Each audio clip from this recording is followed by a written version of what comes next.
စီအိုင်တော်ဆွေရေးသားသောစာပေရာဆောင်းပါးကောင်းတစ်ပုဒ်ဖြစ်သည့်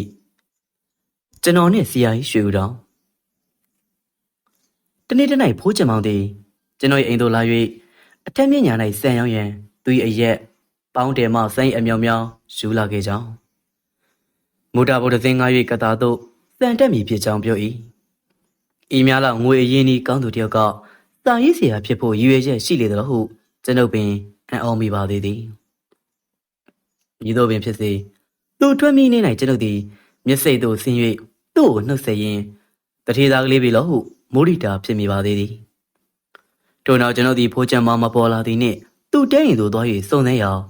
ဘာတဲ့မှမကြားသည်တွင်စစ်ပီးကသာဖြစ်၍ခက်ရှုပ်ရှုပ်ရှိနေသေးသည့်အညာတစ်ခုချောင်းကိုသိရသည်နှင့်တထေသားတယောက်တစ်စကန်သိမ်းသွားချေပြီလို့ဟုစိုးရိမ်ပူပန်မိပါသည်ဤကဆရာကြီးတသက်တာမတန်တတိယတွင်မှဖြစ်ပါသည်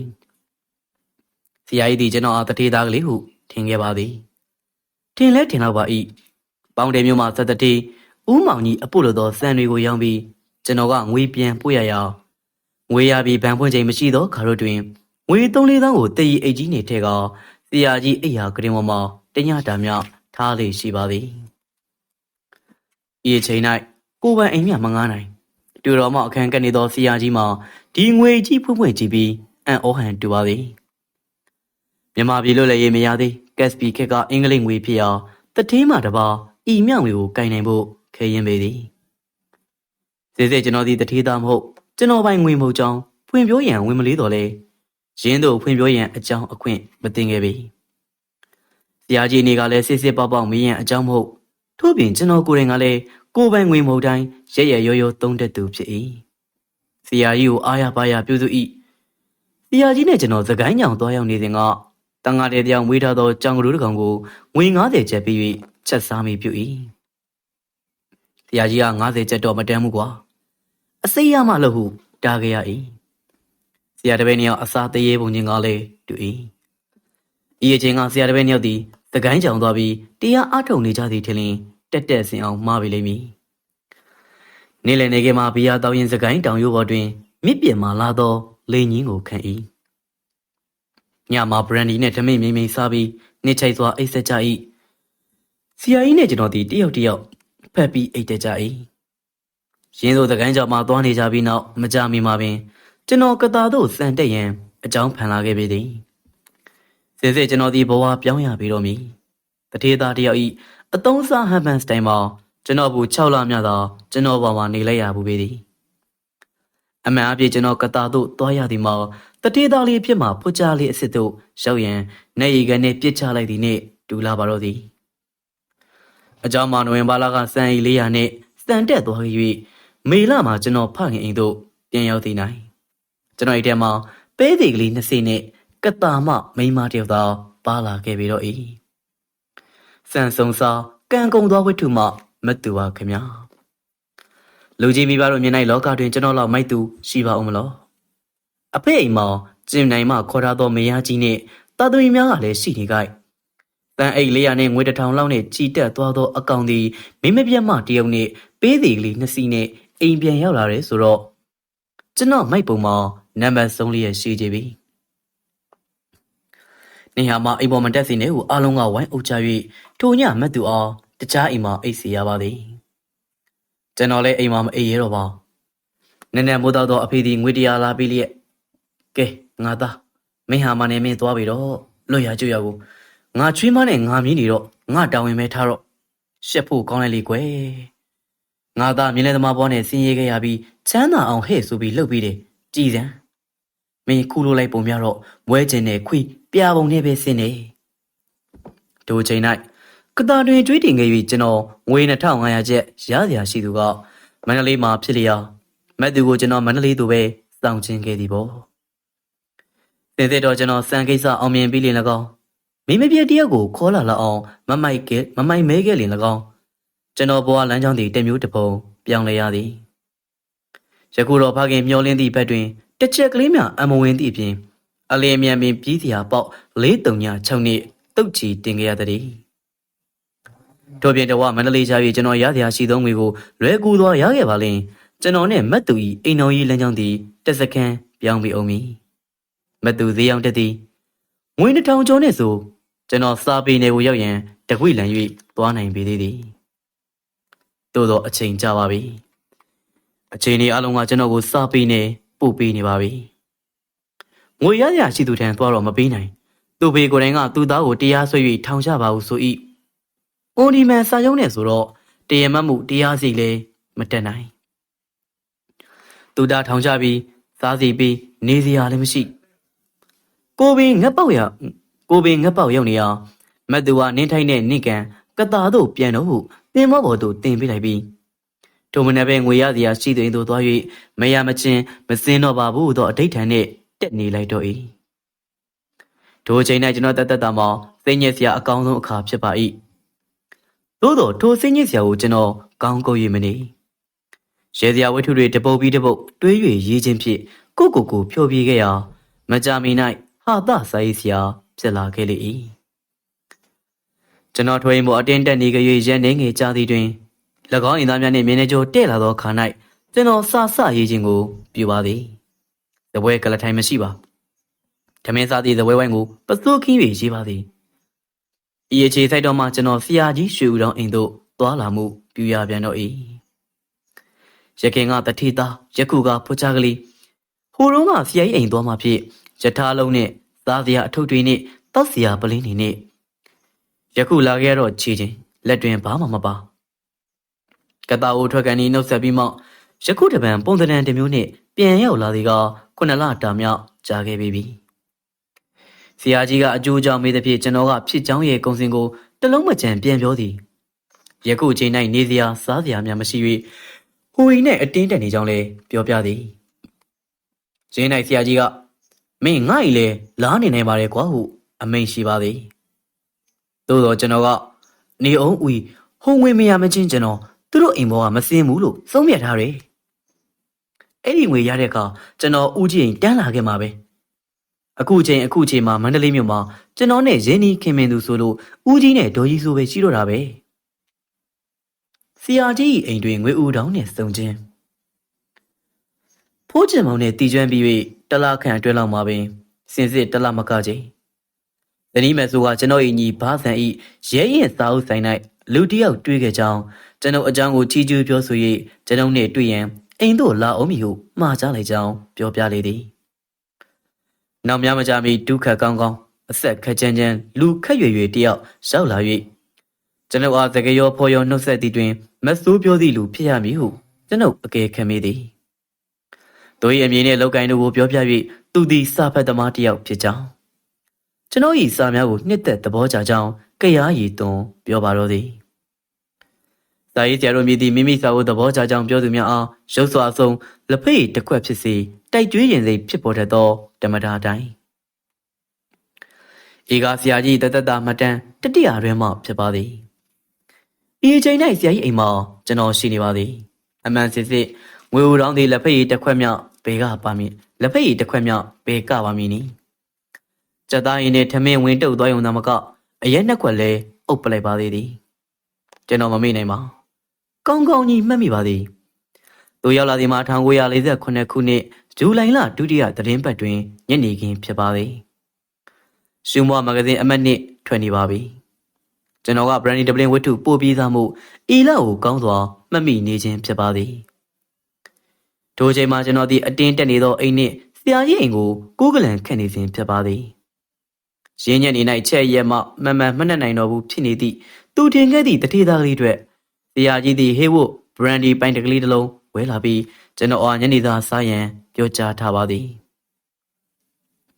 သူများအိမ်မရသူများအိမ်မရီမရတက်နေရ၍အစားတောက်ချိုးတက်နေစဉ်အိမ်မိန်လာသောထမင်းတစ်နက်ကိုကျွန်တော်မမေ့နိုင်ပါကြက်သားစီပြန်ဂျူးမြင့်နဲ့ကြောက်ဖြုံသည့်ချင်းရီ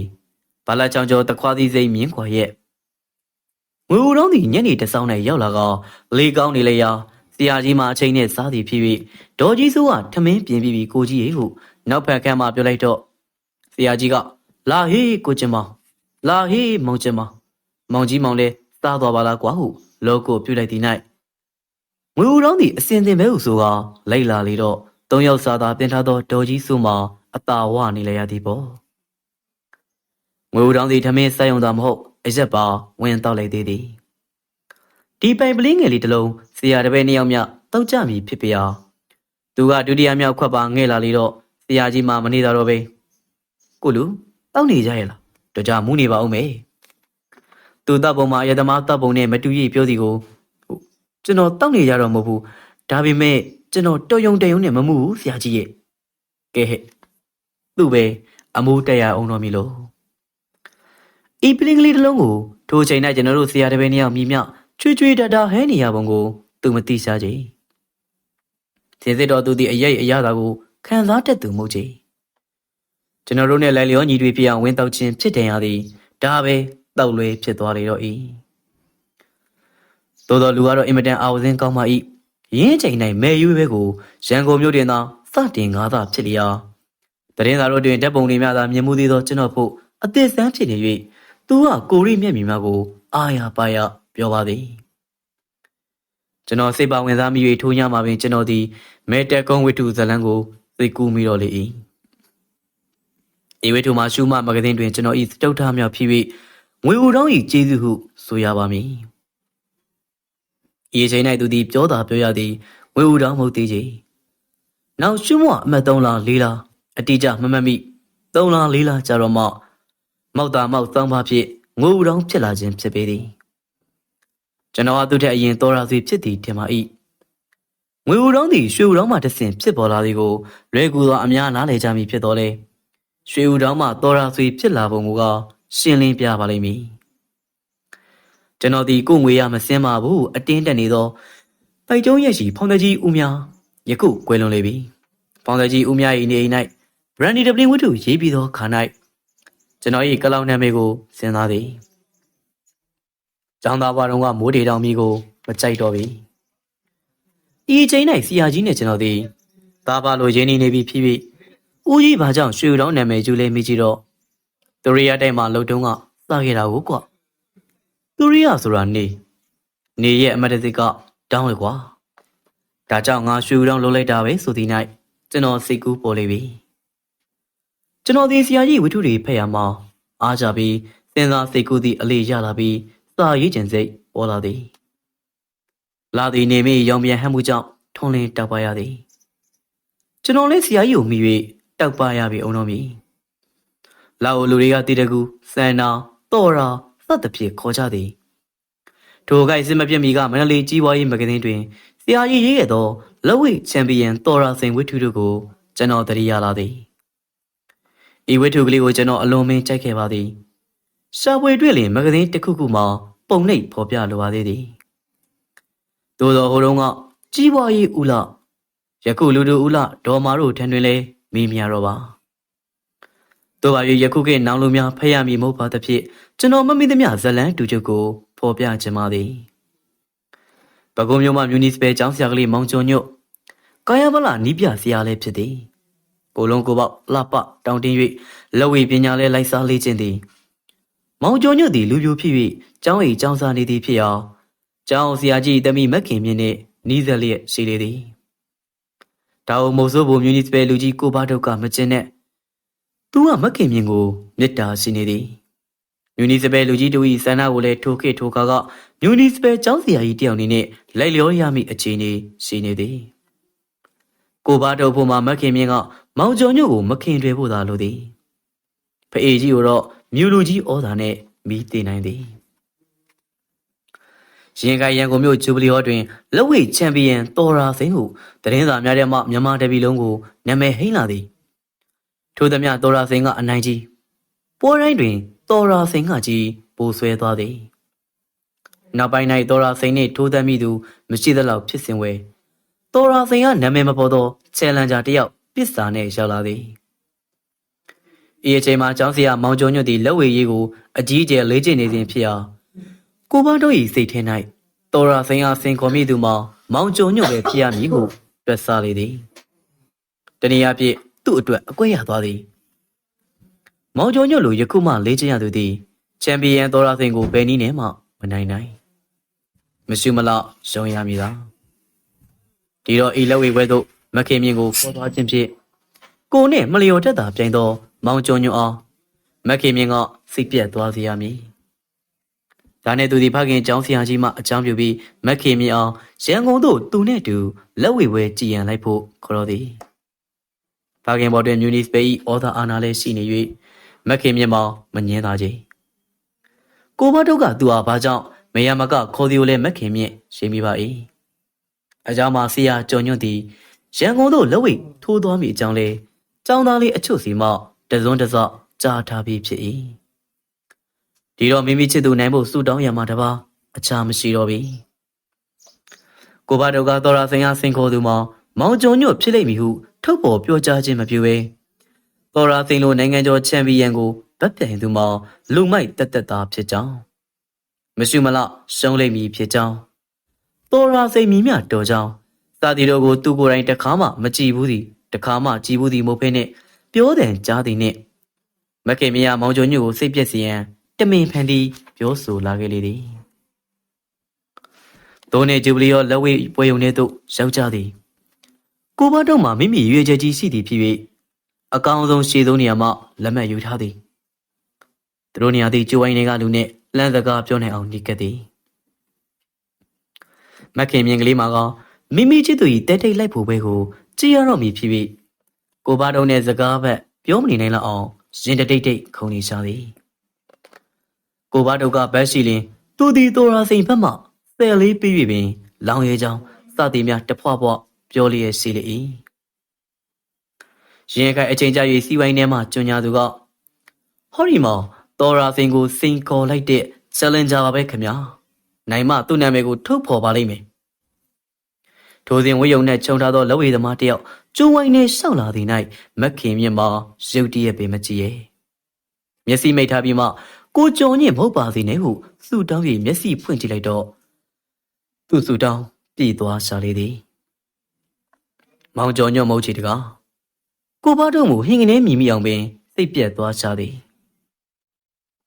မခင်မြင့်ပြုံးနိုင်သည့်အထိစိတ်အေးသက်သာရှိလာသည်၌ကျော်ညာသူကဟောဒီမှာယခုလာသူကတော့လက်ဝဲချန်ပီယံတော်ရာစိန်မှာပဲခင်ဗျားကိုပြောလိုက်၍ထိုလူကျိုးဝိုင်းနဲ့ရောက်လာသည်၌ကိုဘတုံမောင်ဟိုက်ခနေမျက်ဖြူစိုက်သွားလေ၍မခင်မြင့်လေးမှမူထခုံမိမတက်ဝမ်းသာသွားရှာလေသည်ယခုမိမိတို့ရှင်း၌အလေးပြုနေသောလက်ဝဲချန်ပီယံတော်ရာစိန်မှာကျောင်းစီယာမောင်ကျော်ညွန့်ဤဝိတုကိုအထက်ထက်ဖမ်းမိအောင်ကြိုက်နေတလားသည်သာပလိမရှိသူများကိုလည်းပြောပြရအရသာရှိလာသည်တော်ရာစိန်ကိုတတဆွဲလျက်ရှိရာကလောင်နာမည်ယူရန်စဉ်းစားသောခါ၌ဤရမီဘွားကနေပေါ်လာ၍ကျွန်တော်နာမည်ကိုကျင်မောင်မှကျင်ဆွေကိုပြောင်းထားသည်နှင့်အစင်သင့်ကျွန်တော်တော်ရာဆွေဖြစ်သွားပါ၏ဆရာကြီးရွှေဦးတောင်အိမ်၌ဖော်ပြခဲ့သည့်အတိုင်းငွေဦးတောင်လောင်းလျာနှင့်ပထမဆုံးတွေ့စဉ်တွင်ကျွန်တော်ရှုမွသို့ပထမဆုံးဝတ္ထုပို့ထားသည်မှာ9 ရက်မြောက်ရှိပါဦးမည်ကိုကြီးမောင်သည်ရှုမမဂဇင်းအတွက်ဆရာကြီးထံမှဝတ္ထုတောင်းရအောင်လာခြင်းဖြစ်သည်သူကိုယ်တိုင်ရှုမအဒီတာအဖွဲ့ဝင်တယောက်ဖြစ်ကြောင်းပြောထားသဖြင့်ရှေးခေတ်ဝတီတိုင်းကျွန်တော်မှသူ့ကိုပဲခက်လန့်လန့်စာရေးဆရာပေါစနာဆိုအဒီတာကိုခါရရမည်ကိုဆရာကြီးကကျွန်တော်ကိုမင်းငေါ်ပြပြီးသူလည်းစာရေးဆရာလုပ်မလို့တဲ့ကွအခုဝတ္ထုရေးနေပြီတဲ့ပြောဒီ၌ကိုကြီးမောင်ကဟိုရင်းကရေးဘူးသလားဘယ်မှာဘယ်နှပုတ်ပါဘူးသလဲဟုဒူဒူတောက်တောက်မေးဒီ၌ကျွန်တော်မှစိတ်အားငယ်လာပါသည်ဘယ်မှာမှမပါဘူးသေးပါဘူးခင်ဗျာဟုပြန်ပြောဒီ၌သူကဟင်ကနေနှာခေါင်းရှုံလိုက်သည်ကျွန်တော်ကဆက်လက်၍အခုရှုံမကိုတော့ဝတ္ထုတော်တစ်ပုဒ်ပို့ထားပါတယ်ဝတ္ထုနာမည်နဲ့ကလောင်နာမည်ကဘာတဲ့လဲသူကပလိတ်စစ်စစ်လီတဲ့ဖြစ်ကျွန်တော်ကမယုံမရဲအတန်ကလေးပစ္စည်းခွေဖြစ်ပြောပြရပါသည်ဟင်ကလောင်နာမည်ကတော့အနေသာဝတ္ထုနာမည်ကြီးကပက်နဲ့ဘရန်ဒီဒပလင်းရယ်လိုပဲကွမချက်ချပြီးသူကအတန်ဩဇာရှိလောက်တာဖြစ်ကြိုးစားလက်ကွာရှုံမမှာကိုလည်းရှိမှာပဲသုံးဖို့ရေးလို့တပုတ်ရွေးရင်စုံပြီးမှတ်ပြီးရောဟုအာပီစကားပြောကြလိုက်ပါသည်1948ခုနှစ်ဩဂုတ်လတွင်ကျွန်တော်ဒီအမောင်မအလင်းသို့ပြန်ချင်းသည်ဟုဆိုရပေမည်အကြောင်းမှာထိုလရှုမမဂဇင်းအမှတ်3တွင်ကျွန်တော်၏ပထမဆုံး brandy ဒပလင်းဝတ္ထုပါလာလေရာဖတ်သည့်လူတိုင်း၏ချီးကျူးခြင်းကိုခံရသည်ရှုမမှနောက်ထပ်ဝတ္ထုများပို့ရန်မှားချတာလည်းရောက်လာသည်ဤလာထဲမှာပဲကျွန်တော်မရမနေပါဘူးဆိုတော့ငွေကိုအပြည့်ရ၍ ငွေ1900ကျပ်နဲ့တူဆရာကြီးရှူတော်အိမ်သို့အပြေးပြောင်းလာခဲ့တော့သည်ကျွန်တော်ဆရာကြီးအိမ်သားတယောက်ဖြစ်သွားပြီးဆရာကြီးနဲ့တူကျွန်တော်တို့အလုပ်တစ်ခုစားကြသည်ဆရာကြီးပြတ်သားသောစိတ်ထားကိုပြောရအောင်ပြီလူတယောက်ကိုအိမ်မော်တင်ပြီးအကြာကြီးထမင်းအလကားကျွေးမထနိုင်ဘူးကွငါလည်းသူများအိမ်မှာဒီလိုစားမနေဘူးကျွန်တော်နဲ့သက်လက်ခံသောစကားပင်ဖြစ်ပါသည်ကိုရိကြုံခဲ့ရဘူး၍ဤစကားကိုပို၍နားလည်ပါသည်ကက်စပီကကျွန်တော်မြင်တဲ့မောင်းဆိုင်ရာစီ၌အလုံးလက်မဲ့လင်မယားနှစ်ယောက်အိမ်မော်ရောက်လာကောင်တော်တော်ကြာကြာကြီးထမင်းကျွေးထားခဲ့ရသည်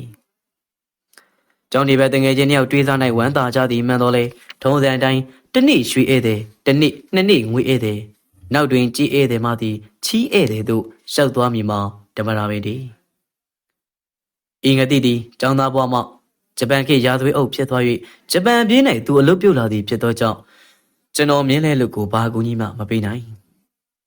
ငုတ်တုတ်ထိုင်စားနေသေးတာကျွန်တော်မှတနေ့တခြားစိတ်မချမ်းသာဖြစ်လာကောနောက်ဆုံးတစ်နေ့၌တဲပြီးတောက်လိုက်ကန်ဆိုမတိတိကောင်ကိုရှင်းရှင်းပဲဖွင့်ပြောနှင်ချလိုက်ရပါလားဤဇေယိမ်များပဲပေးလိုက်ရသေးလေ1948ခုနှစ်ဩဂုတ်လတွင်ကျွန်တော်မရမနေပါဘူးဆိုသောငွေကိုအပြေးရ၍ကျွန်တော်ဆရာကြီးရှူတော်ဤသို့အပြေးပြောင်းလာခဲ့သည်ကျွန်တော်ဆရာကြီးအိမ်သားတယောက်ဖြစ်သွားပြီဟုကျွန်တော်ရခင်ကဖော်ပြခဲ့သည်ရှင်း၌ကျွန်တော်သူမြိုက်မှာကြာရှိသောထမင်းအလကားစားနေဖို့မရည်ရွယ်ပါကိုငွေမရမနေဘူးအတင်းတက်နေခဲ့တာတော့ချင်းချက်ထားပါလေယခုအင်ငွေ2000ကျော်မှနည်းနည်းစီလေးယူ3တာနှုတ်လိုက်တော့ငွေ1900ကျပ်ရှာခဲ့သည်ဒီငွေနဲ့အလုပ်တနည်းတစ်ပုံလို့၍ဆရာကြီးအိမ်ထမင်းလာကတော့၎င်းအခြားတနည်းတစ်ပုံပြ၎င်း100တန်ဖိုးပေးစားမည်ဟုရည်ရွယ်ရင်းရှိပါသည်သို့သောဤအထိမရောက်ပေဆရာကြီးစီမှာကျွန်တော်အတွက်အလုပ်ကအစင်သစ်ရှိနေပေသည်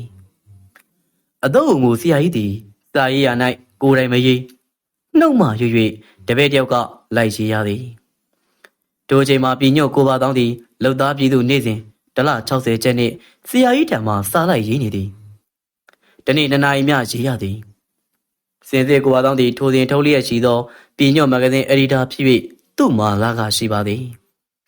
ဆရာကြီးထံသူလိုက်ရေးနေသည်ကတော့ဘာသာပြန်တဲ့ရေးဟန်ကိုလိုချင်၍ဖြစ်ပေသည်ဆရာကြီးကလည်းလူတယောက်ကိုအလကားမကျွေးသည့်ဤတူအလကားမခိုင်းဘူးသောဝါဒဖြင့်1လ60ကျပ်ပေးနေခြင်းဖြစ်ပေသည်ရင်းကိုပါတောင်းလို့ကိုကျွန်တော်ရပြီတော့သည်ကျွန်တော်ဒီလောက်လုပ်ရတော့ဝမ်းသာလိုက်တဲ့ဖြစ်ချင်းကျွန်တော်လိုစာရေးတင်တာကလောင်ပေါ့စသည်ဒီလိုဆရာကြီးတန်၌စာလိုက်ရေးရသည်ဆိုတော့ညီမြကောင်းမွန်သောအခွင့်အရေးကြီးပါလေခင်ဗျာကျွန်တော်ဒီဆရာကြီးရှူတောင်းနဲ့မတွေ့မီရန်အောင်ရေတနာနဲ့ Brandy ဒပလင်ဝိထုကိုရေးခဲ့ရအကြောင်းအရာဇက်ကွက်ဇလံအပြည့်အစုံရှိပါလေရဲ့အရေးသားမှမြင်မြခက်ခဲကြောင်းကျွန်တော်သိပါသည်ဤဝိထုတို့၏စာမျက်နှာတို့ကိုဘယ်နှကြိမ်ဘယ်နှခါပြန်ရေးခဲ့ရသည်ကိုပင်မမှတ်မိတော့ပါကျွန်တော်တို့ကြောင်း၌သင်ခဲ့ရသောစာတို့မှာဝိထုရေးနိုင်လောက်အောင်မပြည့်စုံမကျွမ်းကျင်ပါကျောင်းစာမှုဝဲအောင်ယုံမြတ်လောက်တော့တက်ဆွမ်းပါသည်တနည်းစာမှုဝဲစစ်ဆေးသူတို့ကျင်းနဲ့လက်ခံရုံလောက်သာပါဝိထုဘပြိသက်နှစ်သက်လောက်အောင်မတက်ဆွမ်းပါကျွန်တော်ဒီဆရာကြီးထံ၌သူရဲကောင်း3ယောက်ဘာသာပြန်ဝိထုကကိုပါတောင်းလက်ဆောက်ကိုဆက်၍ရေးခဲ့ရသည်ဆရာကြီးသည်စီးတံကိုခဲလျက်မူရင်းစာအုပ်ခိုင်းကလမ်းလျှောက်ရင်းနှုတ်မှဝါကြတို့ကိုရွတ်ဆိုပြသည်ကျွန်တော်ကလိုက်ရေးရသည်ထိုနောင်ပြီးသောဝိထုတို့ကိုလိုက်ရေးရပြန်သည်ဇာရေးဆရာပေါက်စားတရားဖို့ဒီလိုခွင့်ရင်းများဘသူရခဲ့ပူပါသလဲခင်ဗျာဆရာကြီးသည်ကျွန်တော်အောင်ထမင်းကျွေ့၍ဤသို့လိုက်ရေးခိုင်းနေခြင်းဖြစ်သည်စင်စစ်ဤသို့လိုက်ရေးခွင့်ရတဲ့ဖြင့်ကျွန်တော်ကဆရာကြီးအောင်စာရေးပညာသင်ပေးကပင်ပူဇော်ထိုက်သည်ဟုယူဆပါသည်ကျွန်တော်ဒီဘယ်ဘက်၌ဘလောက်ပင်ဆိုစာရေးဆရာဖြစ်ဖို့တော့ကံကောင်းသူဟုထင်မြင်မိပါသည်ဘဝအတွေ့အကြုံတွေလည်းကျွန်တော်ကိုပေးထားသည်ကျွန်တော်စာရေးဆရာဖြစ်စား၌ငွေဦးတုံးကပြောပူပါသည်ကိုလိုရေးတာတခါတလေဆရာကြီးလေးနဲ့တူတဲ့ပြောမှပြောတတ်ပလေနှုတ်တဲ့ကိုဒီလောက်လိုက်ရေးလာတော့မတူပဲနေနိုင်ပါမလားဟုကျွန်တော်စိတ်ထဲကဖြေခဲ့ပါသည်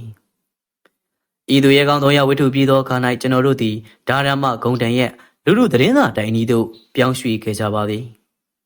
ရင်းက၌ကျွန်တော်တို့အိမ်သားများမှာဆရာကြီးဒေါ်ကြီးစိုးညမမသေးကျွန်တော်နဲ့ဘော်ဘီတို့ဖြစ်ကြပါသည် ဘော်ဘီသည်ဆရာကြီးချစ်လာသွားသောခွေးဖြစ်ပါသည်ခွေးနီကြမြန်မာမျိုးပေမဲ့အတော်ကလေးတက်တည်နားလေသောအကောင်ဖြစ်ပါသည်ဆရာကြီးကလူတို့သတင်းစာတိတ်သို့သွားလျင်တုတ်တော်၎င်းသာအုပ်တော်၎င်းကန်၍လိုက်ပေးတတ်ပါသည်ကဲဘော်ဘီကြောင့်တဲ့ကျွန်တော်ကြောင့်ကိုပို့ရေးချင်ပါသည်ဖော်ပြခဲ့သည့်အတိုင်းကျွန်တော်1900ကျပ်ရခဲ့သည့်အနက်မှဆရာကြီးထံတွင်စားလိုက်ရေးခြင်းဖြင့်ထမင်းစားဖို့ဖူလုံပြီးဖြစ်သောခါ၌ငွေ900ကျပ်သာခြေဆောင်လက်ဆောင်ထားပြီး1000ကိုဦးမောင်ကြီးထံပြန်ပို့လိုက်ပါသည်အပြည့်အကြည်ကျွေးဆက်နိုင်ပါသည်မဟုတ်ပါသူ့တွက်ကင်ရသူ့ငွေတွေကျွန်တော်ပေါ်များစွာရှိပါသည်ကျွန်တော်မငင်းပါကျွန်တော်ပေးချင်ပါသည်ပေးစရာမရှိပါသို့သောအကုန်မပေးနိုင်သေးကမူမိမိတက်နိုင်သလောက်ပေးရန်ကတာဝန်ရှိသည်ဟုယူဆသည်လျောက်တက်နိုင်သလောက်ပေးလိုက်ခြင်းဖြစ်ပါသည်ဤငွေ1000မြသည်ဦးမောင်ကြီးလိုတတိတယောက်ဖို့သမုတ်တရားတဲ့ရေတပုတ်ကြသည်များလောက်သာဖြစ်ပါသည်ကျွန်တော်မပေးဘဲထားလေဖြစ်ပါသည်သို့သောကျွန်တော်လိပ်ပြာကကျွန်တော်ကိုခိုင်းစေပါသည်နောက်အကုန်တက်နိုင်ရင်အကုန်ပြီးရင်တိုက်တွန်းပါသည်ယခုတော့ကကျွန်တော်လည်းမတက်နိုင်သေးပါဦးမောင်ကြီးလည်းလူပြည်၌မရှိတော့ပါကဲဒီကျွေးကိစ္စဒီမှာပဲရကြပါစို့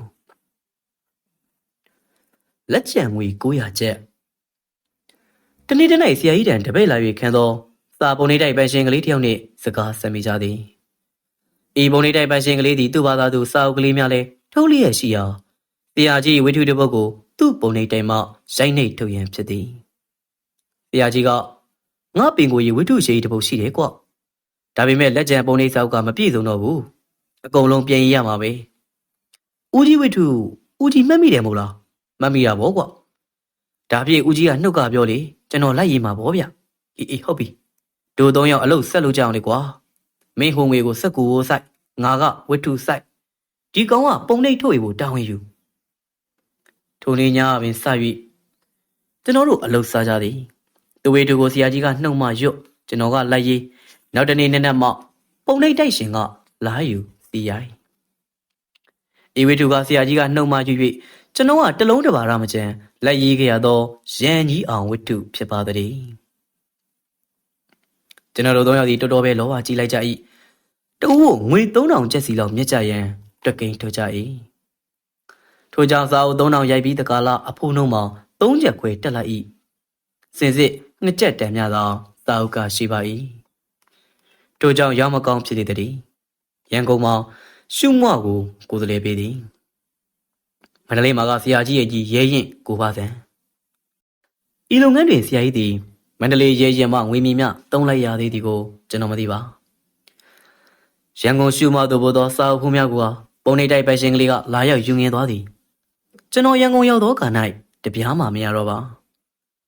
ဒါကြောင့်ကျွန်တော်ဒီလက်ကျန်ဆောင်များကိုတောင်းပြီးအဟောင်းစည်းနှင့်ချပစ်လိုက်ရာငွေ300ကျပ်များသာရလိုက်ပါတော့၏ပလင်းကိုတောင်နှင့်ခုံများကျွန်တော်တို့ဂုံတန်ရသို့ပြောင်းရွှေ့ရသောနေအိမ်မှာမူလာကလူနေသည်မဟုတ်လူတို့ဦးလာတို့၏ပလင်းကုန်များနှင့်အခြားပစ္စည်းများတူလောင်သောကိုတောင်လှုပ်ထားသည်ဖြစ်၍ခိုးရီမှာရာနဲ့ချီ၍ရှိနေကြပါသည်ကြီးတွေအမွေးတွေအညစ်အကြေးတွေမှာနန်းဆို၍နေပါသည်ထိုရီမှာအုတ်တမန်တလေးနှင့်အုတ်နေရန်ကားသည်နည်းနည်းချက်မရှိလျောက်ထုတ်လျှောက်တန်းတွင်၎င်းအုတ်နေရန်ဘော၌၎င်းခိုးများကူးကလန်ခဲ့နေကြသည်တအီအီညီလျက်ချီးတပြည့်ပြည့်ပါချနေကြသည်လူတွေမှာကျွန်တော်အောင်တင်သောတုံလုံးပက်လက်လှည့်၍နေနိုင်ကြသည်ဆရာကြီးမှသူ့ရဘောကထုတ်တွင်ဝလုံးချီတစ်ခုကိုမောင်းနှံလိုတင်း၍ကျိုးချီကခိုရီသူ့ဘော်တက်တက်လာမနာရအောင်ကျိုးကိုဆွဲ၍ခြောက်နေရသည်အစ၌ကျွန်တော်ဒီခိုများမနေနိုင်အောင်ကျန်းသည်ဝလုံးရှည်ရှည်တစ်ခုနဲ့လိုက်ရိုက်ချကတနေ့လျင်4-5ကောင်ကြောကြောစားဖြစ်သည်သို့တော်လူသားပန်း၍ခိုသားကိုညင်းငွေလာခဲ့သည်ခိုများကအနေမပြတ်ကြနောက်ဆုံး၌ဆရာကြီးကတော်ပါတော့ကွာတို့ဒီအိမ်ကပြောင်းဖို့သာကြိုးစားပါတော့မယ်ဆိုသဖြင့်ကျွန်တော်ခိုအသက်ရလိုက်ရတော့၏ပြီးတော့ပြန်ကျွန်တော်မနှလေး၌ရှိနေစဉ်ဘရန်ဒီဒပလင်ဝိထုနဲ့ဟေလိုသာငိုလိုက်ချင်တော်ဝိထုရှူမွားမဂဇင်းတွေ၎င်းဒန်ထရန်ဒန်နဲ့မန္တလေးရွှေချေချင်းဝိထုမန္တလေးပြည်ညို့မဂဇင်းတွေ၎င်းပါပြီးနောက်မဲတက်ကုံဝိထုဖြူပြမူလကြီးဝိထုကိုရှူမွားသို့ပေးပို့၍ရွေးချယ်ကြောင်းပြန်သာများရပြီးသည့်၌1948ခုနှစ်နိုဝင်ဘာလတွင်တော်ရာဆွေဖြစ်နှင့်ရန်ကုန်သို့ပြန်ခဲ့လေ၏ဆရာကြီးနှင့်ဆရာမြန်မျိုးနဲ့လည်းကျွန်တော်နဲ့ယထာတသိန်းနဲ့အတူပါခဲ့လေသည် သို့သောကျွန်တော်နဲ့တတွဲတွဲတော့မဟုတ်ကြသူတို့ကပထမတန်းမှဖြစ်၏ဤအချိန်တွင်ဆရာများမျိုးလင်သည်ဗြိတိရှဘာမာရွေးရှင်ကုမ္ပဏီ၏အထက်မြန်မာပြည်ကိုယ်စားလှယ်ဖြစ်၍ငွေကြေးရွှေနေလျောက်ဆရာကြီးကပထမတန်းလက်မှတ်ကိုတကားခံခြင်းဖြစ်ပေသည်ဤအချိန်၌ဆရာများမျိုးလင်နဲ့ကျွန်တော်မရင်းနေသေးချေနောက်တီချမ်းခင်မင်းသွားတော့ဟာဒီလိုဆိုအဲ့ဒီတော့ကမင်းပါမှန်းသိရင်မင်းအတွက်ပါငါပထမတန်းလက်မှတ်ယူပေးမှာပေါ့ကွာမင်းဆရာကြီးကလည်းငါမပြောဘူးကွာဟုနောက်ကြောင်းပြန်ပြောကြပါသည်ထိုစဉ်ကမရထားသည်ညပါခုံမောင်းခဲ့၍နက်နက်စောစော၌ရန်ကုန်ဘူတာသို့စိုက်လျောက်ထိုမနက်မှာပင်ဆရာကြီးရှူတော်နှင့်ဆရာကလေးတော်ရာဆွေကိုရှုမဦးကျော်ကစတင်တွေ့မြင်ရခြင်းဖြစ်ပေသည်ဦးကျော်သည်ဘူကျောင်းဆန်းစီတိုက်ခန်းပေါ်၌ဖြစ်လျောက်ကျွန်တော်တို့ရောက်သည့်၌သူအိယာကထားစထင်ပါသည်သူဘော်တက်ကဆင်းလာ၍မောင်ကျော်ဟာကျွန်တော်ပါပဲဟုသူကပြောစီ၌ကျွန်တော်ကဒါကဆရာကြီးရှူတော်မှာကျွန်တော်ကတော့ brandy တပလင်းမှာပဲဟုပြောဆိုရင်မောကြရပါသည်ထိုစဉ်ကဦးကျော်တို့သည်ကျွန်တော်အားမန္တလေးသားဟုအောက်မိကြသည်စမ်းကြောင်း၌ကျွန်တော်သားများရှိမှန်းမသိကြသေးချေဒါနဲ့တင်တွေကကျွန်တော်အားသူ့အိမ်တရံခေါ်၍ကျွန်တော်ကမြုံပြီးလိုက်သွားသည်ကို့ဖောက်လေဖောက်ပြန်မှုကြီးနဲ့မယားနဲ့ရောက်ခမအောင်မျက်နာပြန်ပြရင်လေခက်အံ့ဖြစ်နေတုံးကိုဗျဤစဉ်တွေဆရာကြီးကတော့ကြောင်မြောင်ဥပါတော်အိမ်မှာတဲပါသည်တပတ်မြနေပြီးသောခါ၌ဆရာကြီးမန္တလေးသို့ပြန်သွားလေသည်အမတ်တရကျွန်တော်မန္တလေးဂုံတန်ရက်တွင်နေစဉ်ကဆရာကြီးလင်မယားဝက်လက်ဖျားဝဲသို့သွားရသို့ကျွန်တော်လိုက်ပါသွားပါသည်အပြန်တွင်ရွှေဘိုးကလာသောယထာကိုဝက်လက်ဘူတာမှစီးရရာလူအတော်ချက်ပါသည်ကျွန်တော်တို့တက်တော်သွဲမှာထိုင်ကုန်အလွတ်မရှိတော့သို့သောခါမှ6လုံးပြူနှင့်ရာသွေးအုပ်ဖြစ်ရန်တူပါသည်လူအိမ်နိုင်သောထိုင်ကုန်ရှေးကြီးတစ်ခုလုံးကိုသူတို့လင်မယားနှုတ်သာထိုင်၍လော်သောနေရာ၌သူတို့၏တစ်တာများချင်းများကိုတင်ထားရာဆရာကြီးကလည်းပျောက်ကြီးတကားကားနဲ့ထိုးလူအနားလိုသွားကဟေးဒါတွေကဘသူပစ္စည်းတွေလဲကွကျောက်ပစ္စည်းတွေပါဒါဖြစ်အောက်ချတန်ချစင်မောတင်တင်နာတင်လကွာဘယ်နဲ့ဒီလိုထားလို့ဖြစ်မလဲဒီပြင်လူထိုင်ဖို့လဲလုံအောင်မပေါ့ကွဒီလူမှာဘာမှခေါင်းမမဝင်ပဲဆရာကြီးခိုင်းတဲ့အတိုင်းလုပ်ရတော့သည်ဒီတော့မှဒေါ်ကြီးစိုးနဲ့အောက်တွင်ငုတ်တုတ်ထိုင်နေရသောအခြားအတော်ကြီးတယောက်အတွက်နှစ်နေရာရှာသွားသည်ကျွန်တော်နဲ့ဆရာကြီးကတွဲပေါက်သူပြန်ကြကပုံနေမှုဖြစ်ပြီးအပေါက်ဝမှခြေတွဲလဲချထိုင်ကြသည်နောက်တပူတာရောက်သည့်၌ထရီုံများရောင်းနေတာတွေ့ရ၌တအိုးဝယ်တင်ခဲ့ပြီးဆရာတပည့်နှစ်ယောက်ခွက်လက်ကြိတ်ကြသည်အိမ်မေထားလန်တလျှောက်ရှူခင်းမှာကွင်းတီးတီးတွင်အလွန်ကြီးသောကျုံပုတ်ကြီးများရှိလျာဆရာကြီးကကြည်နူးနှစ်သိမ့်သောကြည်ရှုနေရမှ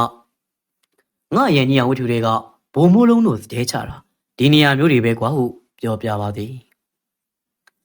အီလန်ကီမှာဆရာကြီးသည်ငယ်စဉ်ကစာပြီးအခောက်ခောက်ခါခါသွားခဲ့ပူပေမည်သူသည်ရှောင်းနှောင်းမြစ်တွေပြန်တွေ့၍အတော်ပင်ကြည်နူးနေဟန်တူပါသည်ထရေကလေးကိုတောက်လိုက်ဝက်လက်ကပါလာခဲ့သောစက်သားရုပ်ကလေးကိုဝါလိုက်နဲ့ကျွန်တော်အားဟိုစကားဒီစကားတွေပြောနေရမှဟေးဖိုးချင်မောင်ရမင်းငါသေးမှ၎င်းမသေးမီ၎င်းငါကြောင်းရေးမယ်ဆိုရင်တို့ဒီမီးရထားပေါ်မှာအခုဒီထရေလေးတူအတူတောက်ခဲ့ကြတော့မိမထားလိုက်စမ်းပါနဲ့နော်ဆရာကြီးတို့ရန်ကုန်ရောက်လာပြန်ခြင်းဆရာကြီးမောင်တန်သည်1950ပြည့်နှစ်၌ရန်ကုန်သို့ပြောင်းရွှေ့လာခဲ့ကြသည်ရည်ရွယ်ရင်းမှာရန်ကုန်ကသတင်းစာတိုက်ကြီးတစ်ခုမှာအရီတာလုပ်ရန်ပင်တဲဆိုရသောဟန်တာဝရီသတင်းစာ၌သို့တော်မလုပ်ဖြစ်ခဲ့ပေဟန်တာဝရီသတင်းစာတိုက်ပန်းရှင်ဗြိတိရှဘာမာရုပ်ရှင်တတိဦးညွန့်နှင့်ပဲရိုရုပ်ရှင်တတိဦးစံနီတို့အောင်တရားပြဆရာသာဖြစ်သွားခဲ့သည်အကြောင်းတစ်ခုခုကြောင့်ဆရာကြီးရန်ကုန်သို့ဆင်းလာခဲ့သောရည်ရွယ်ချက်ကောင်းမကိုက်ခဲ့ပေဒိုးစင်ကကြောင်မြောင်းတီတာလန်တွင်သုံးခန်းတွဲအင်္ဂလိပ်ကိုမှဆရာကြီးတို့ကအလဲကန်းကလေးကိုငှားနေရသည်တနင်္ဂနွေနေ့ဆိုရင်တထေးဥပညုံကလှုပ်လိုက်သောကားရောက်လာသည်ဆရာကြီးလိုက်သွားသည်ညနေစားတောက်ပြီးမှပြန်ပို့သည်ရင်းချိန်မှာဟန်တာရီသတင်းစာတွင်ဆရာကြီးသည်ဘာသာရေးစောင့်မများလည်းရေးသားနေကြတနေ့တနေ့ဆရာကြီးထက်အသက်50နှစ်မြကြီးမီကိုခံမဲ့ရသောလူကြီးတယောက်ရီမွန်သောဝယ်စားနှင့်မော်တော်ကားကြီးပြေရောက်လာက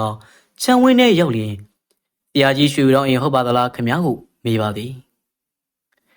ထိုချိန်မှာဆရာကြီးကအင်းရှိကပြင်းတွင်ပလက်ကလထိုင်ပေါ်ထိုင်နေပါသည်ကျွန်တော်နဲ့ဒေါ်ကြီးဆိုကအင်ကပန်းပေါ်ခြိချထိုင်နေကြပါသည်ဆရာကြီးကရွှေတောင်းဆိုတာကျုပ်ပါပဲဟုပြောလိုက်သည်နှင့်တပြိုင်နက် ထိုလူကြီးသည်သုံးနှစ်သောလေကားကိုတက်လာခဲ့ကဆရာကြီးရှေ့မှောက်စောင့်ကြောက်ထိုင်၍ရှစ်ခိုးပါတော့သည်အေးတွင်ဆရာကြီးသည်မနေသားတော့ပါထိုင်ရမှထား၍မလုပ်ပါနဲ့ခင်ဗျာမလုပ်ပါနဲ့ခင်ဗျာဦးကကျွန်တော်ထက်ကြီးပါတယ်ခင်ဗျာဟု၍လက်နှစ်ဖက်ကိုဆွဲမှတော့လဲဦးသုံးချိန်ကချ၍ပြီးသွားလေကအသက်နဲ့မဆိုင်ပါဘူးဆရာပညာကိုကြော့တာပါကျုပ်ဟန်သားရီသတင်းစာတွေကဆရာစောင်းပါးတွေဖက်ပြီးကြည်ညိုလုံးလို့ပါခင်ဗျာဒီနောက်မှာကျွန်တော်ကထိုးလူကြီးထိုင်ရန်အိမ်ခန်းထဲကကလထိုင်တစ်လုံးကိုယူပေးရပါသည်ထို့နောက်သူတို့နှစ်ယောက်တရားဓမ္မကိုသွေးနွေးကြပါသည်ပြီးရင်ဤလူကြီးကနောက်တစ်နေ့တွင်ဆရာကြီးဟာသူ့အိမ်သို့လာရောက်၍နက်နက်စာစားတော့ပါရန်သူကလွတ်လိုက်ပါမည်ဟုဖိတ်ကြားသွားသည်ထိုနေ့၌ကျွန်တော်လည်းပါသွားလျောက်ကျွေးမွေးလိုက်သည့်ခဲပွဲရီအေးပေါ်လိုက်နေပေသည်ထို့ပြင်ထိုလူကြီးသည်ဆရာကြီးငားရနေထိုင်ရသောအခန်းကလေးကိုကြည်ချင်းဖြင့်ဆရာကြီးမှရင်းချိန်၌တိတ်ပြီးမချောင်လေကြောင်းသိရှိပေမည်ပြန်ကန်ဤ၌ငွေရတန်တရွက်ကိုရှစ်ခိုး၍ကြောလိုက်ပြန်သေးသည်လမ်းတွင်ဆရာကြီးကငါလက်ခွေးတဲ့ငွေတရားရတာတော့နှိပ်ပါရဲ့ဒါပေမဲ့ကို့တဲ့ကြီးရဲ့လူကရှစ်ခိုးတာတော့တော်တော်အနေရခတ်တကွာဦးကြီးကလည်းမျက်စိမှိတ်နေလိုက်ပေါ့ဗျာကျွန်တော်ကဝါသနာတိုင်းရှွတ်တွတ်တွတ်နဲ့ဦးကလေး၃ချက်ချခံရတဲ့ငွေတရားနဲလာဗျာဟုနောက်မိပါသေးတယ်ကျွန်တော်ဒါဆိုငွေတရားဆိုတုံးနဲ့တောင်၃ချက်အချခံခြင်းသေးရဲ့ဗျာဗျူဟာခင်တနေ့တည်း၌ဆရာကြီးနဲ့ကျွန်တော်ဘိုးကျောင်းဆန်းစီးတဲ့ရှောက်သွားစဉ်ဆရာကြီးနဲ့ရှင်လင်အလွန်ပင်ပူညံ့သောလူတစ်ယောက်သည်ဆရာကြီးနဲ့မျက်နှာချင်းဆိုင်တွေ့နေ၌ဆရာကြီးခါကိုဖက်ကတဆွေ့ဆွေ့ခုံလျက်ဟေးမောင်ဖေးသိမ့်ဘယ်တော့မှရန်ကုန်ရောက်တယ်လေဤလူပူညံ့ကလေးကလူကြီးတစ်ယောက်လေတံဟန်ပန်နဲ့ဖက်လဲတကင်းပြုတ်လျာကျွန်တော်မှကြည်ရကြားရနားမျက်စီတဲ့တမျိုးဖြစ်နေသည်ဆရာကြီးကလည်းသူ့အောင်လေးစားခင်မင်စွာဖြင့်ဟာကိုခမောင်ကျုပ်ရန်ကုန်ရောက်နေတာတော်တော်ကြာပြီဗျဟင်ဟုတ်လားမစိုးဘောပါရဲ့လားနေဟောကောင်းကြရဲ့လားဤလူကဆရာကြီးတသက်တာမှတ်တမ်းတွင်ပါသောဆရာကြီးအခင်မင်သောမိတ်ဆွေထဲမှတယောက်ဖြစ်သည့်ဦးခင်မောင်ကလောက်နာမည်ဗျူဟာခင်ဖြစ်ပေသည်ဆရာကြီးနဲ့ဥက္ကမောင်မောင်ငယ်ပေါင်းကြီးပေါ်တောက်ဖို့စားဘက်ဖြစ်ကြလျောက်ထိုနေ့၌ကျွန်တော်တို့၃ယောက်ဘားတွင်ထိုင်ကြ၍သူတို့နှစ်ယောက်ကရှေးအောင်နှောင်းပြစ်တွေပြောကြပါသည်ထိုချိန်၌ဥက္ကမောင်မောင်အသက်ကလည်းကြီးအလုတ်ကင်ကလည်းမရှိသားအိမ်တွင်ကက်နေစဉ်သားလည်းအလုတ်ပြုတ်ခိုက်ဖြစ်ရကအတုံးအစားကြက်တဲနေကြပေသည်သို့တော်သူ့အိမ်သို့ကျွန်တော်တို့ရောက်သွားလျင်တက်နေသလောက်တော့ပြည့်စုံကြပေသည်ကျွန်တော်မမေ့နိုင်သောအရာကလေးတစ်ခုကတနေ့တနေ့ဦးခမောင်ကသူ့အိမ်မှဝက်ဝူချောင်းကြိုကလေး၃-၄တောင်ယူလာသည်ဆရာကြီးကချက်ရက်တစ်လုံးဝယ်သည်လွယ်တစ်လုံးနဲ့ထည့်၍ကျွန်တော်ကပလင်းကင်ဖန်ခွက်ကင်ပေါ့ခင်ဗျာကျွန်တော်တို့၃ယောက်သည်ကျန်းဟိုတယ်ရှိစိတ်ကန်းကိုသွားပြီးခေါ်တော့တမန်တဲ့ကိုတနာရီတစ်ချက်နှုံးပြင်ငါကမြစ်ထဲမှာရှောက်ပြီးအရက်တော်ရင်ပျော်စရာရွှင်စရာတွေကိုပြောကြပါသည်အရက်ကောင်မှကမ်းပြန်တက်ခဲ့ကြ၏နောက်တစ်ချိန်မမေ့နိုင်သေးသည်ကဆရာကြီးသည်ရန်ကုန်၌လအတော်ကြာနေပြီးနောက်အလုတ်အစင်မသိ၍မန္တလေးသို့အပြန်တင်မော်စင်မီနေ၌ဖော်ပြပါငွေတရားကြောခဲ့သောလူကြီးအိမ်သို့ဆရာကြီးနှင့်ကျွန်တော်သွားရောက်နှုတ်ဆက်ကြသောအခါထိုလူကြီးကယာတန်တရက်ပင်ထက်မှန်ကြောလိုက်ပြန်ရာထိုညက်နေတင်မော်ပေါ်၌ဆရာကြီးကသူ့ယာတန်ကလေးထုတ်၍ကျွန်တော်နှင့်ဦးခမောင်အောင်နှုတ်ဆက်ပွဲလေးလှုပ်ကြအောင်ဟုသောသဘောဖြင့်စားကျင်တာတောက်ချင်တာသွားဝယ်ကြည့်ကြပါခိုင်းသည်ဦးခမောင်နဲ့ကျွန်တော်ဒီတရုတ်တန်းသို့လာကြပြီးရန်တလုံးဝယ်သည်စားစရာမှာဦးခမောင်စိတ်ကြိုက်ဘဲကင်တကောင်ဝယ်သည်ကျွန်တော်စိတ်ကြိုက်ကဝက်ဦးနုဦးဂျိုကလေးတစ်ခွေကိုဝယ်ခဲ့ရာဆရာကြီးကဟာဒီကောင်အကောင်းကြိုက်မစိုးလာဘူးဒါကိုဘလို့လို့ပြောရတယ်လေပေါ့သိရလားရီဆက်ဆက်ကလေးထည့်ပြီးရေကန်းပြောရသကွာဆရာကြီးတို့မှသင်္ဘောပေါ်တွင်ချက်ပြုတ်စားတော့သွားကြရန်ဓမီဘူကလေးပါပါသည်ထိုညနေကျွန်တော်တို့၃ယောက်ကောင်းကောင်းဇပွဲထိုင်လိုက်ကြသည်ည၈နာရီသင်္ဘောထွက်ခဲ့နေမှဥက္ကမောင်နဲ့ကျွန်တော်သင်္ဘောပေါ်ကဆင်းခဲ့ကြသည်ဆရာကြီးနဲ့ဥက္ကမောင်သည်ထိုသင်္ဘောပေါ်မှာနောက်ဆုံးနှုတ်ဆက်လိုက်ရခြင်းဖြစ်ပေသည်ရှင်မလာပေါင်းများစွာမကြမီဥက္ကမောင်ကွဲလွန်ရှာသည်ကျွန်တော်ကထိုနှစ်သည်1951ခုနှစ်ဖြစ်သည်နိုင်ငံတော်တကြံမန္တလေး၌ကျင်းပမည်ဖြစ်သောကြောင့်ဦးကြီးကျွန်တော်မန္တလေးကိုနိုင်ငံတော်တကြံဖွင့်နှင့်လာခဲ့မည်ဟုနှုတ်ဆက်လိုက်ပါသည်တရားလွင့်အိမ်မှပြည်ဦးတွင်ကျွန်တော်ရွေချက်အောင်မြင်ပြီးအစိုးရနိုင်ငံတော်တကြံဖွဲ့နှင့်မန္တလေးသို့ရောက်တော်သောအခါဆရာကြီးတို့မှရခင်ဂုံတန်ရက်ကခိုးရီတက်မနိုင်သည့်အိမ်တွင်မဟုတ်တော့ ဆရာများမျိုးလွင်တွင်ခိတ္တနေထိုင်ကြစဉ်ဖြစ်ပါသည်ထိုစဉ်ကျွန်တော်ကနိုင်ငံတော်ကြံဖွဲ့နှင့်လိုက်သွားသည်မှာစာရေးဆရာအသိတွေကမုံမူပဲဖာစာပါလာအဖွဲ့နှင့်ရော၍လိုက်သွားခြင်းဖြစ်ပေရာမန္တလေး၌ကိုအကိုဝဲစားဖို့စီရိတ်တနည်း30 6ရက်အတွက်60ကျပ်တကားရရသည်ဖြစ်၍ဤငွေအိတ်ထဲကဆရာကြီးရှိရာဆရာများမျိုးလွင်အိမ်လိုက်သွားတော့သည်အကျိုးကြောင့်ပြောပြတော့ဆရာကြီးကငါလူတဲဟုတ်ပါလားဟေ့ကဲမင်းနိုင်ငံတော်ကြံအဖွဲ့နဲ့ပြန်သွားမလားနေအောင်မလားငါတို့တော့အခါကျော်ရင်ပြုံးလေတက်နေမယ်လို့စီစဉ်ထားသကွာကျွန်တော်လည်းကိစ္စတစ်ခုရှိတယ်နေအောင်မယ်အခုလေရင်လက်မကအသွားပြန်ရခဲ့တာကိုအပြန်အတွက်ရောင်းဖို့တောင်စီစဉ်ထားပြီဒိုသည်တွေမန္တလေးနဲ့ရန်ကုန်ကိုလေရင်က105ချက်ရှိအောင်ကျွန်တော်ကအစိတ်လျှော့၍80ချက်နဲ့ရောင်းလိုက်ခြင်းဖြင့်ရှော့ရှော့ရှူရှူဖြစ်သွားပေသည်ထို့နောက်၌ကျွန်တော်ဒီဆရာကြီးတို့နဲ့တူပြုံးလင်သို့ပါသွားလေ၏ပြုံးလင်တွင်တိုက်အိမ်အောက်ထက်တစ်ခုကိုငှားရမ်းနေထိုင်ကြသည်ရင်းချိန်၌အရာရှိတယောက်အပြင်းပြေပါသာပြန်ထားသောသာရိုက်တာဟကရ၏Ivory Chanwitu ကော်ပီဆရာကြီးစီရောက်လာသည် Ivory Chanwitu ကော်ပီဆရာကြီးစီရောက်လာသည်ဆရာကြီးကြည့်ရှုပြင်ဆင်၍သဘောရှိသုံးပါဟုဆိုထားသည်သူ့ဟာပြင်ရမှာကပြိသက်ဖက်ပြောအောင်အစအဆုံးပြန်ရေးဖို့ပဲရှိတော်သည်သူမြန်မာသားကညံလုံးလာ၏ရင်း၌ဆရာကြီးကတို့ဒီနေတုံးဝင်ငွေကလေးရအောင်မင်းတဝက်ငါတဝက်ပြင်ရေးလိုက်ကြစို့ကွာဆရာကြီးနာမည်နဲ့ထုတ်ရမည်ဖြစ်အောင်ကျွန်တော်ကနမူနာ3-4မျက်နှာရေးပြပြီးကဲဦးကြီးဖတ်ကြည့်အောင်ကျွန်တော်စာအသုံးမကြတော့ရွှေဦးတော်နာမည်ပြက်နေအောင်ပဲပြောတဲ့ဖြစ်ဆရာကြီးကဖတ်ကြည့်ပြီးမင်းကနှုတ်တိတ်ပေးတာလက်ရည်ခဲ့တာပဲကွာငါလီနဲ့တိတ်မကွဲပါဘူးဖြစ်ပါတယ်ရေးတာရေးပါဆိုတဲ့ဖြစ်ကျွန်တော်တဝက်မကရေးပေးလိုက်ပါသည်နောက် Ivory Chanwitu မန္တလေးရဲရဲမှထုတ်သည်ဆရာကြီးနှုတ်တိတ်ကိုလက်ရည်ခဲ့ရသည်မှာကျွန်တော်ဖို့များစွာအကျိုးထူလာပါသည်ကံကောင်း၍ရတော်ရခဲ့သောအခွင့်အရေးကိုရခဲ့ခြင်းဖြစ်ပါသည်ကျွန်တော်ဘာကြောင့်ဆရာကြီးနဲ့တွားနေပါသနည်းဆရာကြီးတသက်တာမတန်းတတိယရဲတွင်1952ခုနှစ်ဇွန်လတွင်တော်ရာဆွေနှင့်ကျွန်ုပ်တို့သည်ပြင်ဦးလင်မှဆင်းလာကြသောအခါဆရာလွင်အိမ်တွင်မနေတော့ပဲ33လမ်းတွင်တိုက်တလုံးငှား၍နေထိုင်ကြသည်တော်ရာဆွေသည်ကျွန်ုပ်တို့နှင့်အတူတလခန့်သက်လက်နေထိုင်ပြီးနောက်ရန်ကုန်သို့ပြန်သွား၏ဤတင်ငယ်သည်ကျွန်ုပ်၏အိမ်၌3-4လခန့်နေထိုင်သွားခဲ့ရာဘာကိစ္စနှင့်လာသည်ဟုသူကလည်းမပြောကျွန်ုပ်ကလည်းမမေးချေဟုရေးသားထားလျာယခုကျွန်တော်ပြောပါတော့မည်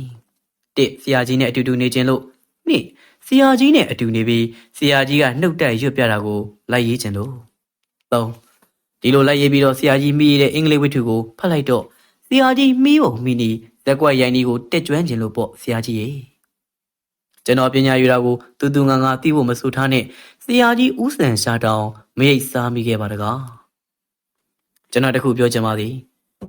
စာရေးပညာသည်ဆရာကသင်ပေး၍မရပါ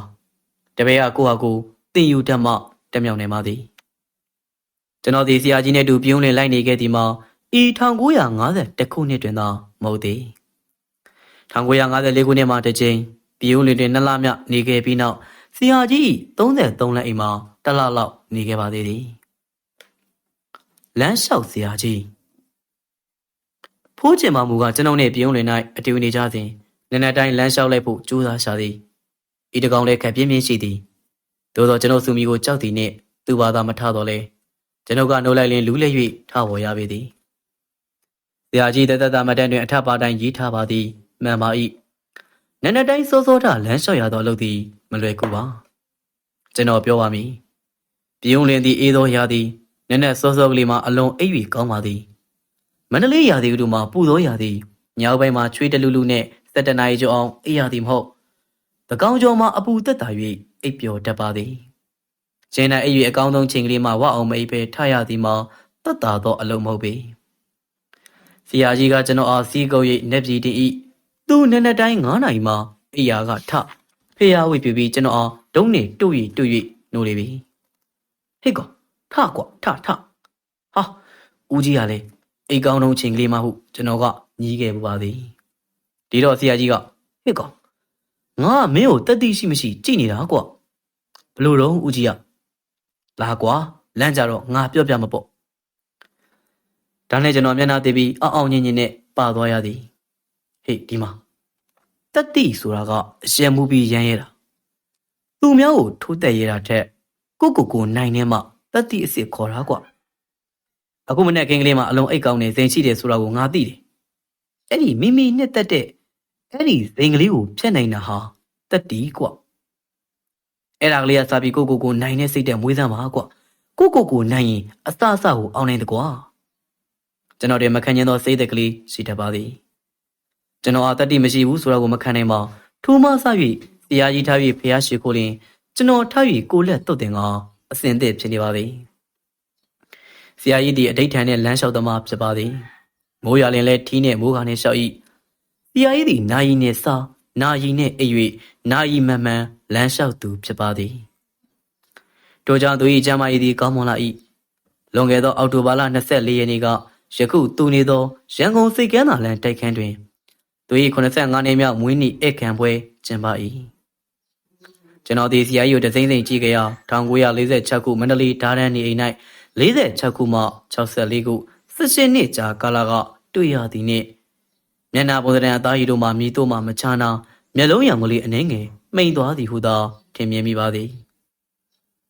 သို့သောဤလန်းလျှောက်ဆရာကြီးသည်ဤလန်းလျှောက်ခြင်းဖြင့်ချော်လေး၍ပေါင်တစ်ဖက်ကျိုးခဲ့ပြီအခုနိုင်ပြီးပြန်ဆက်တော့လဲလက်ထောက်တော့မလို့ရသေးပြီနောင်လို့ရတော့မည်ဟုပြောလေ၏ဒါနဲ့ကျွန်တော်ကနောက်သည်လမ်းလျှောက်ဆရာကြီးလမ်းလျှောက်နိုင်သေးရဲ့လားဗျသူကအစောမပေးပြီနောက်မကြခင်ကောင်းကောင်းပြန်လျှောက်နိုင်မှာပါကွမင်းစောင့်ကြည့်နေပါမင်းနဲ့တောင်ပြန်ပြေးလိုက်အောင်မဟေ့ဟာဦးကြီးကလူပြိုတန်တုံးလူအိုပေါင်ကျိုးလို့ဆိုကျင်တဲ့ပေါ့ကြည်သေးတာပေါ့ကွာကောင်းပါပြီခင်ဗျာဤတွင်ဆရာကြီးကမကြမီကောင်းစွာလမ်းလျှောက်နိုင်ပါသည်ဟုသောဆုတောင်းဖြင့်ကျွန်တော်တို့အကြောင်းခိတ္တနေတိတံတော်ရာဆွေငွေတာရီနိုဝင်ဘာဒီဇင်ဘာ1964